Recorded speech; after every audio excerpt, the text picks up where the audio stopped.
part 2 na po tayo dun sa ginagawa nating DIY. At kumusta po yung mga nanonood, naintindihan nyo ba?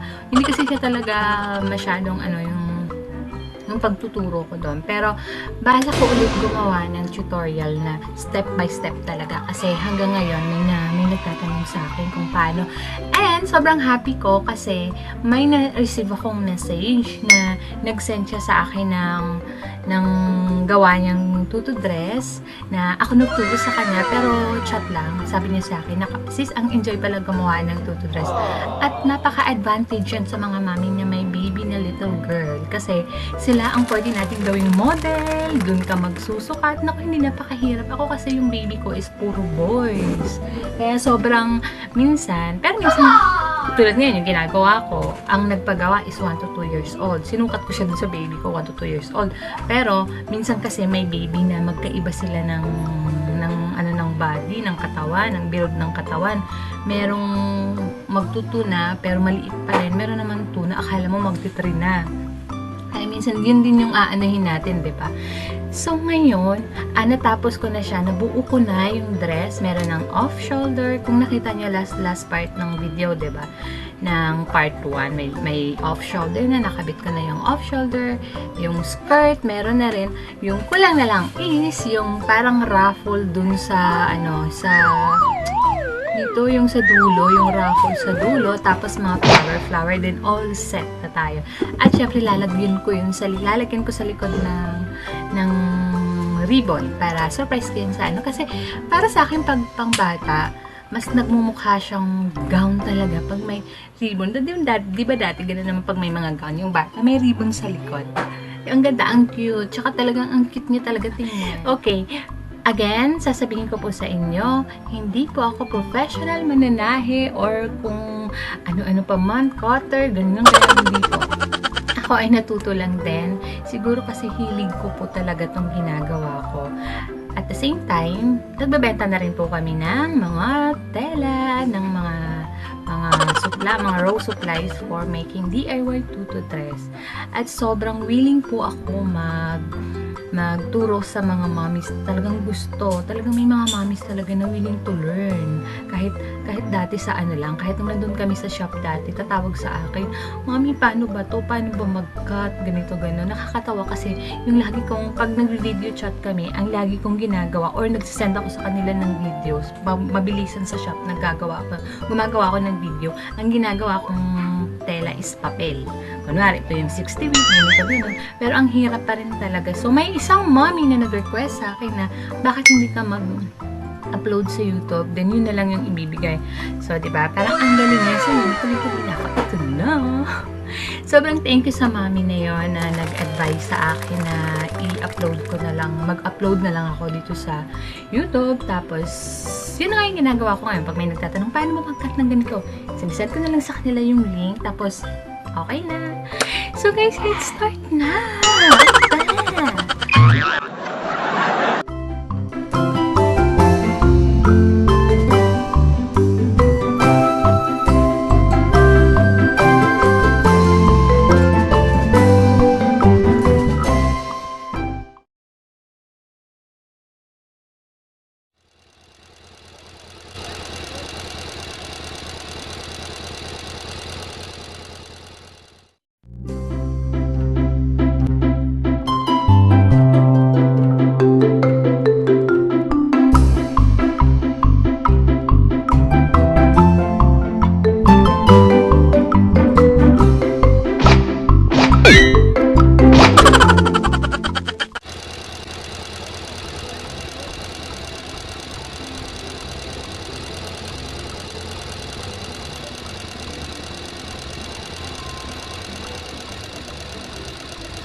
Hi guys! Ito na po, nakabit ko na yung flowers sa gitna.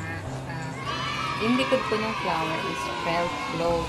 So, dapat mas okay kung felt para matahi mo dun sa likod ng ano. Pero may mga ikakabit na po ako ditong flowers. Tapos dito, nilagyan ko din ng flowers. Bukod po yung tutorial ko sa mga bulaklak kasi para po hindi na tumagal. Para mas ano kasi, mas maganda pag ang tutorial sa bulaklak is bukod para mas madali maintindihan. Ito, madali lang po ito. Hindi ko pa nakabit yung raffle, pero tapos na siya, ikakabit na lang mamaya. Ito na po yung raffle na nagawa ko. Ito yung ikakabit natin sa gitna. Ay, dun sa dulo pala, sorry. Yan, ikakabit natin siya. Paikot lang yan, ikakabit mo. So, madali lang naman to ikabit, lalo at tulang din siya. Ito siya.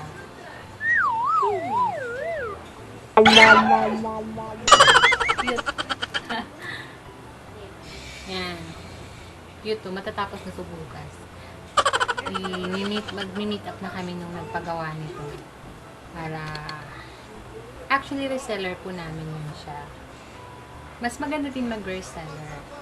Pero syempre, mas maganda pag ikaw yung gumawa. Mas, ano yung kita, diba? Pero kung hindi ka naman marunong gumawa ng DIY na tuto, pwede ka rin mag-reseller.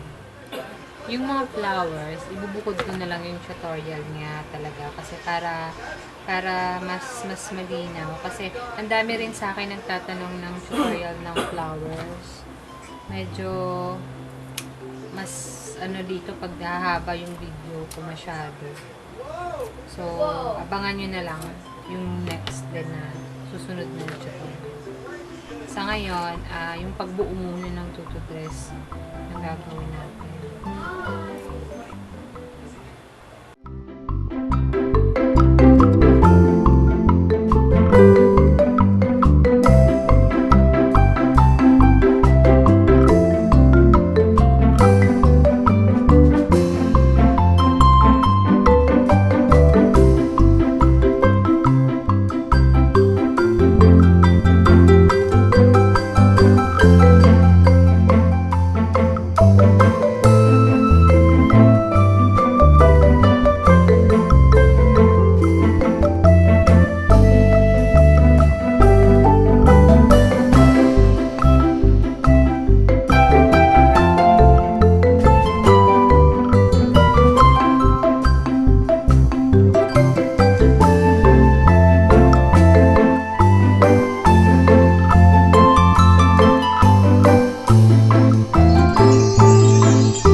design niya kasi puno to eh. Pero ang iniba ko dun sa design niya is yung mga flowers. Baby kasi ang magsusuot nito. Dun sa design niya, masyadong bulky yung mga flowers. So ngayon, ang nilagay ko na flowers, medyo mga smooth lang. Gumamit ako ng organza na tela para soft lang siya. Hindi siya ganun tsaka hindi siya ganun ka bulky. So ito yung ginawa ko, nilagay ko.